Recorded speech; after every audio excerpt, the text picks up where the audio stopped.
थामी नेपालमा बसोबास गर्ने एक किराँत जाति हो। थामी समुदायका मानिसहरूले आफूलाई थाङ्मी भन्न रुचाउँछन्। यो जातिका मानिसहरूले प्राकृतिक धर्म अँगालेको पाइन्छ, जसलाई उनीहरू बोन या किराँत भन्ने गर्छन्। थामी समुदायका मानिसहरू आफ्नै भाषा थाङ्मी खाम बोल्ने गर्छन्। यो होड बर्मेली परिवारमा पर्छ। थामी जातिको बसोबास धेरैजसो दोलखा र सिन्धुपाल्चोक जिल्लामा रहेको पाइन्छ, तर छिटपुट रूपमा नेपालको 73 जिल्लामा थामीहरू रहेका छन् भन्ने तथ्याङ्क छ। थामी जाति एउटा अलग प्रकारको रीतिरिवाज र संस्कार बोकेको जाति हो।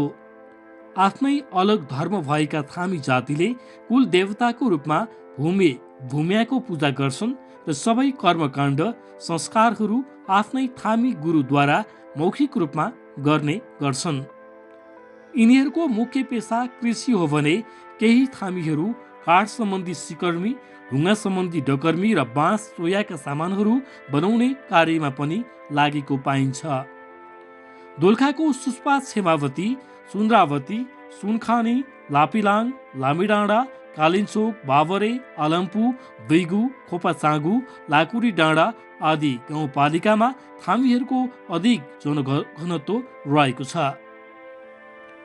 सिन्धुपाल्चोकमा चोकटी, घोरथली, धुस्कुन, पैस्कर, तौथली, राम्से, कर्थली गाउँपालिकाहरूमा अत्यधिक बसोबास रहेको पाइन्छ। थामी जातिको सिन्धुपाल्चोकमा रहने थामीहरूको रहनसहन, परम्परा, रीतिरिवाज, थर, गोत्र र केही भाषाका लवज दोलखाका भन्दा केही फरक रहेको पाइन्छ।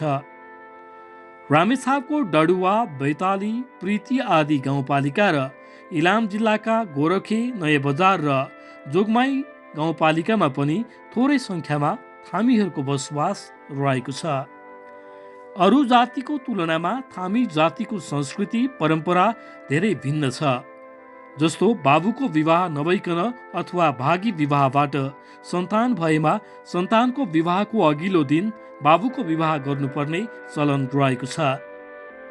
विवाह नभई मृत्यु भएमा क्रिया घेवा गर्दा पञ्चे बाजा लगाएर विवाह फुकाउनु पर्ने चलन रहेको छ। यस्ता लाखौँ बाहिर नआएका संस्कारहरू छन् थामी जातिभित्र, तर पनि आजसम्म न सरकारले यसलाई संरक्षण गर्ने जमर्को गरेको छ, न त थामीहरूले नै प्रयास गर्न सकेको देखिन्छ। रोजीरोटीका लागि हरेक दिन दोस्रो दर्जाको नागरिक बन्दै वैदेशिक रोजगार र भारतका केही सहरहरूमा जानुपर्ने थामीहरूको बाध्यता रहेको छ। अति सीमान्तकृत थामी जातिका थुप्रै बाजाहरूमध्ये मेरकुङ बाघको हाड बारादेवा पूजाको बेला बजाइने सुरबाजा हो। यसबाहेक पिचालिङ, टाके, थात्रा, ठेङ्का, बाखरा टाके, डम्फु, मुरली, मुर्चुङ्गा, बिनायो आदि पनि थामी समुदायका मौलिक बाजा अन्तर्गत पर्दछन्।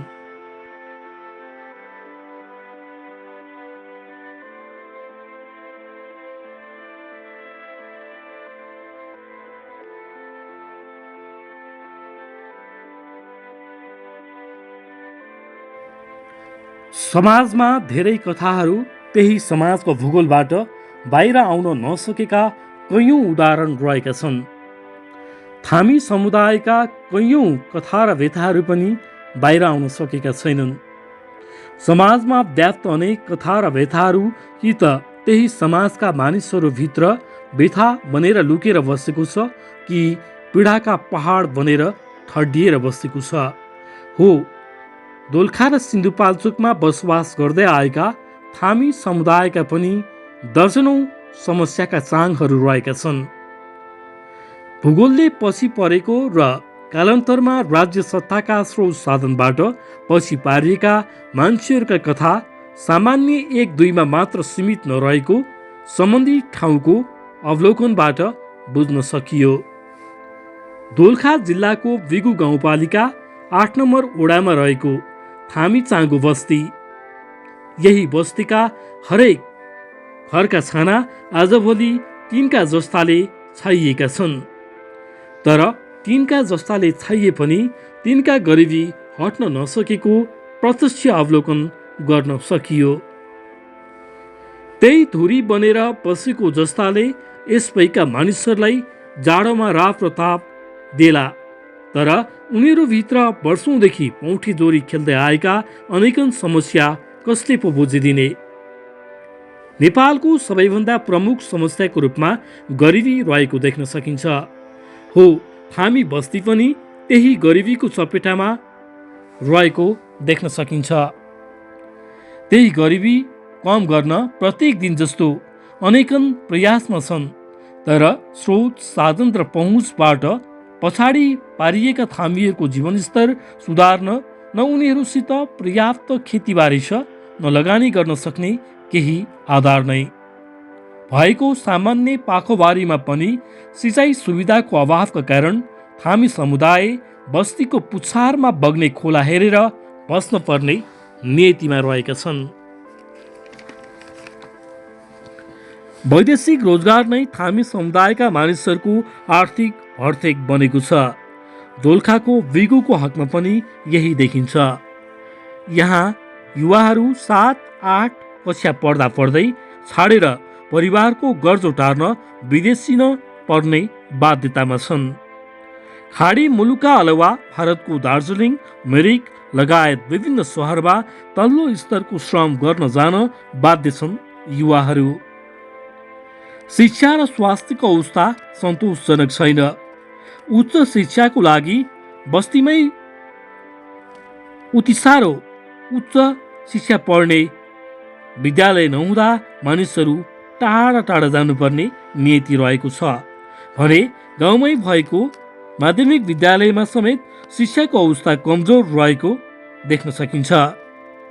कक्षा 5, 6, 7, 8, 9 जस्ता उमेर समूहका विद्यार्थीहरूको कमजोर सिकाइ पद्धतिले नै यही पुष्टि गरिरहेको छ। त्यसो त 4-5 कक्षामा पढ्ने आफ्ना सन्तानको शैक्षिक अवस्थाले अत्तालिएका अभिभावकले बालबच्चालाई अन्यत्र स्थानान्तरण गरी सकेका पनि छन्। तर पनि बहुसंख्यक रूपमा थामी समुदायकै केटाकेटी पढ्ने कालिन्चोक माविको अवस्थाले अभिभावकहरू अत्तालिएका छन् भने शिक्षकहरू आफूले सक्दो पढाउने प्रयास गरिरहेको बताइरहेका छन्।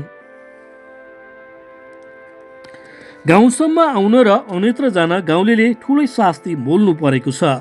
कच्ची सडकमा डरलाग्दो र असुरक्षित यात्रा मार्फत जिल्लाकै सिंगटीका साथै सदरमुकाम चरीकोटसम्म जानुपर्ने अवस्था, निर्वाचनको बेला मात्र भोट माग्न आउने र त्यसपछि सहरमा बसेर गाउँमा शासन चलाउन खोज्ने माननीय ज्यूहरूलाई त्यति छोएको देखिन्न। स्वास्थ्यको अवस्था पनि उति सन्तोषजनक रहेको देखिन्न। गरिबी, अभाव र पीडाले थामी समुदायका मानिसहरू थिचिँदै गएको देख्न सकिन्छ। व्यापार व्यवसाय गर्ने आधार छैन। आर्थिक रूपमा केही माथि उठेकाहरू अन्यत्र बसाइ सराई गर्न थालेका छन् भने अन्य मानिसहरू गाउँमै सकी नसकी गुजारा गर्न बाध्य छन्।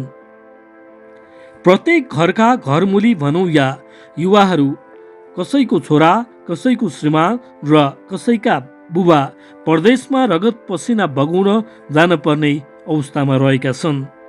तर गाउँका समस्यामा फेरबदल आउन सकेको छैन। त्यसो त गाउँको शैक्षिक समस्या र त्यहाँ देखा परेको पछिल्लो अवस्थामा यही भेगबाट निर्वाचित सांसद पार्वत गुरुङले चासो त व्यक्त गरेका छन्, तर उनको चासो पूर्ण रूपमा व्यावहारिक रूपमा लागू होला नहोला त्यो भने हेर्न बाँकी छ। जबसम्म गुणस्तरीय शिक्षामा अनेकन किसिमका अवरोधहरू आइरहन्छन् तबसम्म थामी समुदायका युवाहरू बाध्यताले वैदेशिक रोजगारको कहर भोग्न जानुपर्ने अवस्था आइ नै रहने देखिन्छ। यसतर्फ राज्य सञ्चालकहरू बेलैमा गम्भीर बन्न ढिला नगर्ने कि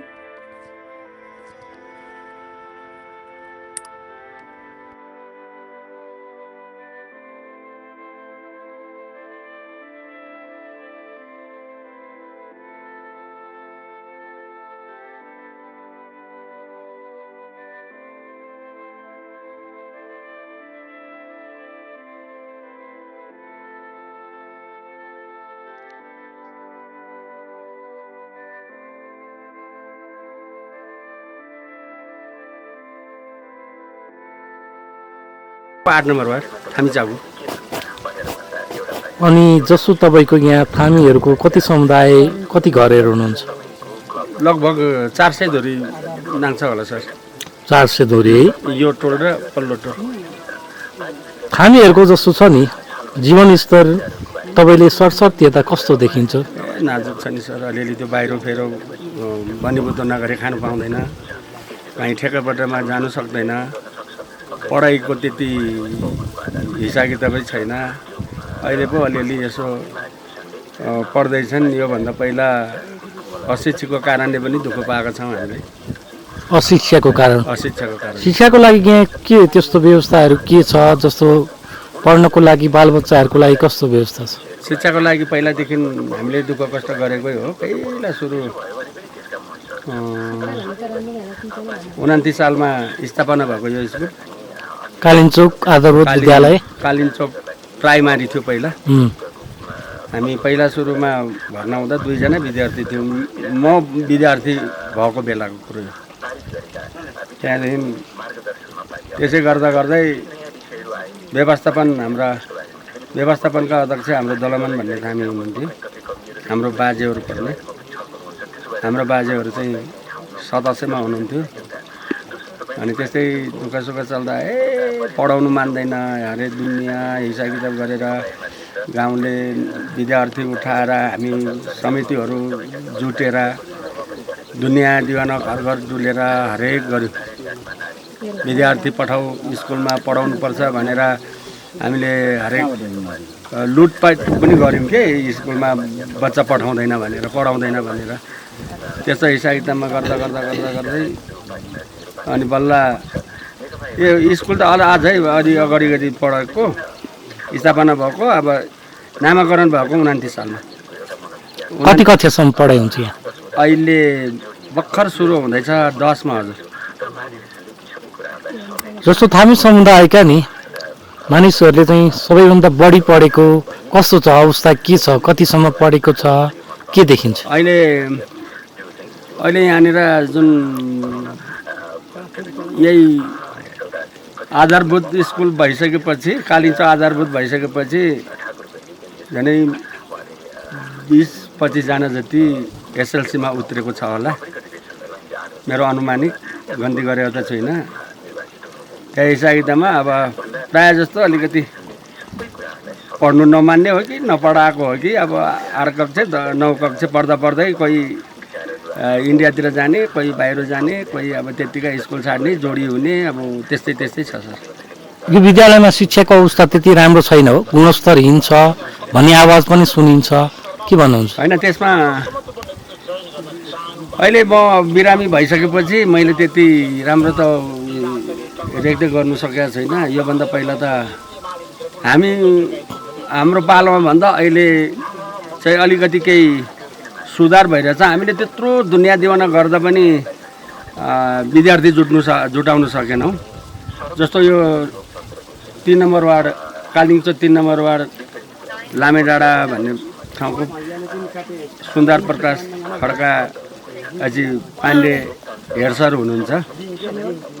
उहाँको कार्य हिसाब किताबमा चाहिँ अहिले विद्यार्थी चाहिँ थाम्नु नसक्ने छ, पुरा आउँछ। उहाँ हेड सर भइसकेपछि तर अहिले हामीले त त्यति भन्नुसुन गर्नु पनि परेन। भरभर कसरी हो के गरी हो विद्यार्थी अब जान्छ। तर हाम्रो अब त्यस्तै हामी अलिक लेखापढी त त्यति जान्दैनौँ।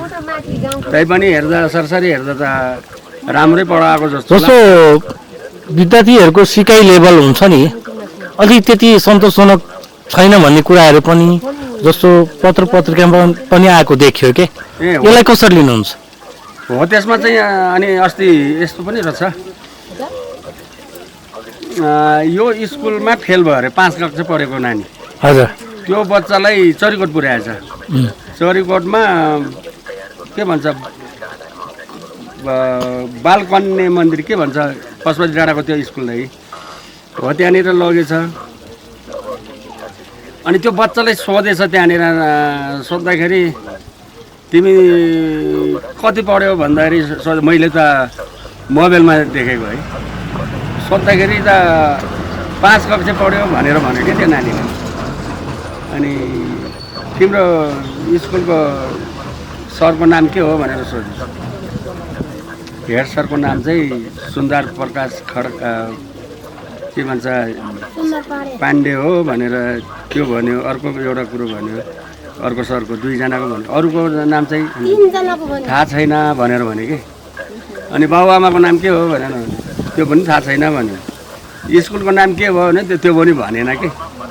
त्यही भने 5 कक्षा पढेको बच्चाले स्कुलकै नाम थाहा नहुने कस्तो खालको पढाइ भयो भनेर हामीलाई पनि काइकुती लागिरहेछ।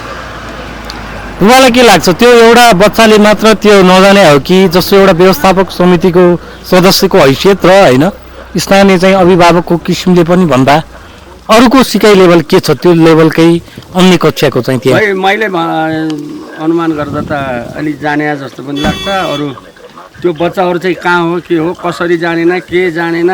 अब त्यो कहाँ कसको गल्ती हो त्यो टिचरहरूको। अब त्यो पढ्दै नपढ्ने बच्चाहरूलाई किन 5 कक्षा उठायो।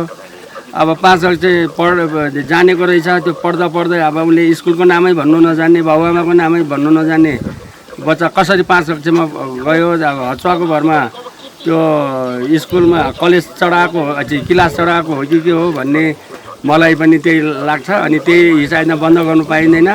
व्यवस्थापन समिति छ, अभिभावक छ, सबै बोलाएर कसको कमी कमजोरी रहेछ बैठक राख्ने, छलफल गर्ने अनि यो कुरालाई पत्ता लगाउँला। अनि स्कुल बन्द हुने कि अथवा खोलाउने अनि निचोडमा कुरा आउँछ भनेर मैले भन्छु। थामीहरूको जस्तो स्वास्थ्यको अवस्था छ नि, रोग लाग्यो भने कहाँ जानुपर्छ तपाईँहरूलाई? साधारणको लागि उही हेल्प छ सर। अलिक ठुलो रोग लाग्यो भने कहाँ जानुहुन्छ? बाटो यस्तो रहेछ अनि जहाँ एकदम गाह्रो हुँदैन? गाह्रो छ त नि सर, के गर्नु। हामी एउटा अलिक दुर्गम अति कुना पऱ्यौँ। यो पनि कतिपय एउटा यो श्रमदानको हिसाब किताब भन्नु कि अथवा अनुदानको हिसाब किताबमा हो।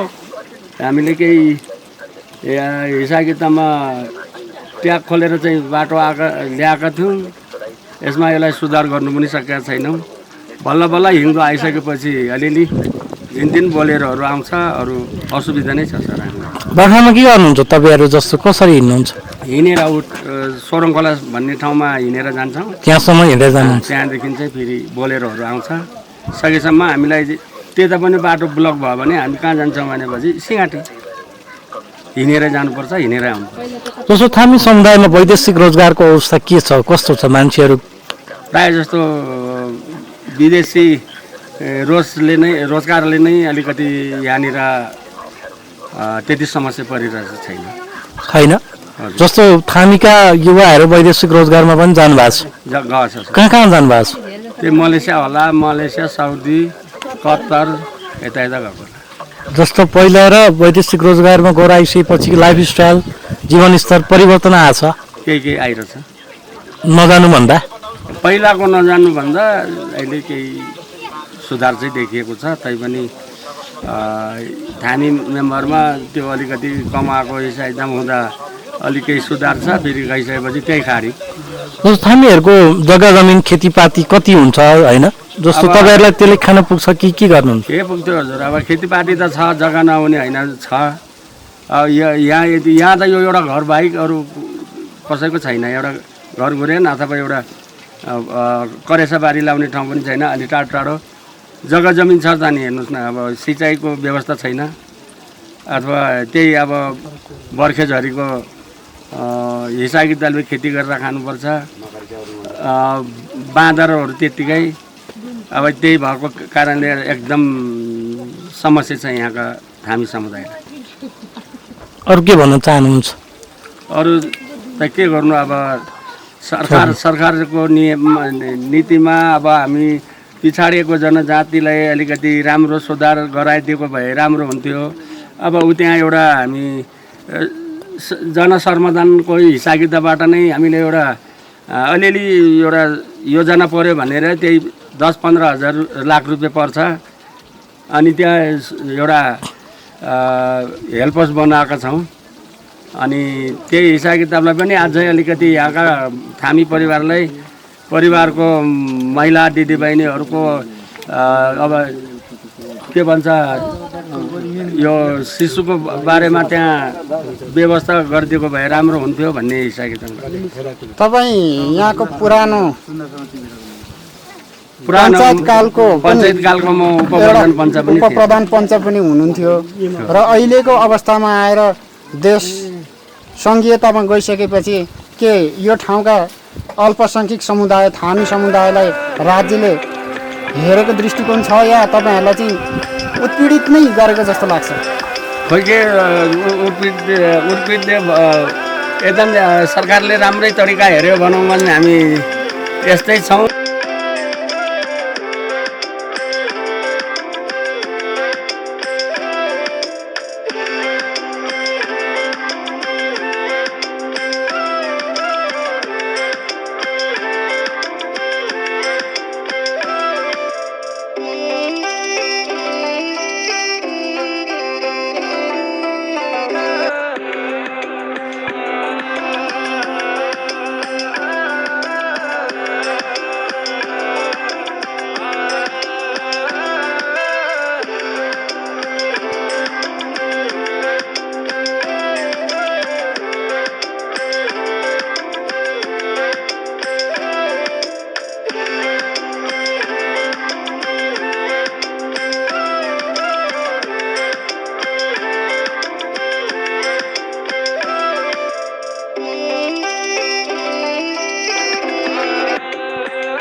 यो हो सबैका कुरा।